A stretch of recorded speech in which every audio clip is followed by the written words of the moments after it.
Mission take YouTube चॅनलमध्ये पुन्हा एकदा आपले मनपूर्वक स्वागत आहे। कर्मचाऱ्यांसाठी आनंदाची बातमी। या राज्य कर्मचाऱ्यांना नवीन वर्षात मिळू शकते आनंदाची बातमी। चला तर पाहूया ही सविस्तर बातमी। त्यापूर्वी चॅनलला नवीन असाल तर सबस्क्राइब करायला विसरू नका आणि नवनवीन अपडेट मिळविण्यासाठी बेल आयकॉनला प्रेस करायला सुद्धा विसरू नका।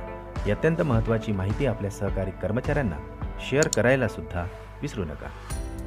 शासकीय सेवेत कार्यरत असलेल्या सरकारी कर्मचाऱ्यांसाठी आता एक अतिशय महत्त्वाचे आणि मोठे अपडेट समोर येत आहे। खरं तर गेल्या अनेक वर्षापासून महाराष्ट्र राज्यातील सरकारी कर्मचाऱ्यांच्या माध्यमातून जुनी पेन्शन योजना लागू करणे सोबतच सेवानिवृत्तीचे वय वाढवण्याबाबत मागणी केली जात आहे।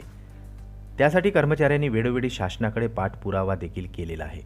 शासनाला या संदर्भात वारंवार निवेदनेही सादर झाली आहेत। दरम्यान आता राज्य कर्मचाऱ्यांचा हा पाठपुरावा लवकरच यशस्वी होणार असे चित्र मात्र आता तयार झालेले आहे। खरे तर आगामी वर्षात अर्थातच 2024 मध्ये लोकसभेच्या सार्वत्रिक निवडणुका रंगणार आहेत। सोबतच महाराष्ट्र विधानसभेच्या निवडणुका देखील होणार आहेत। आता अशा परिस्थितीत राज्यातील सरकारी कर्मचाऱ्यांना साधण्यासाठी वर्तमान शिंदे फडणवीस पवार सरकारच्या माध्यमातून आता सेवानिवृत्तीचे वय वाढवण्याबाबत सकारात्मक निर्णय घेतला जाणार असल्याचे वृत्त समोर येत आहे।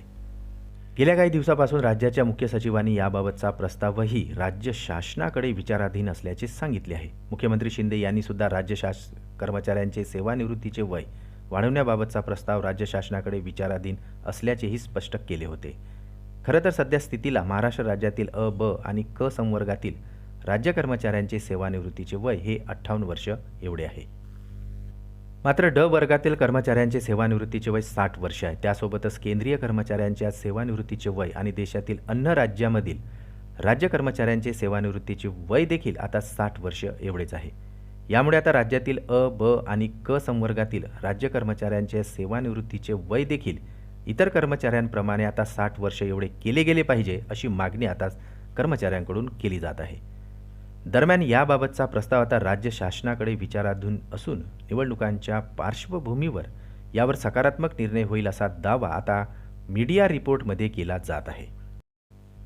पुन्हा भेटू आमच्या यूट्यूब चॅनलमध्ये नवीन अपडेट्ससह। तोपर्यंत नमस्कार।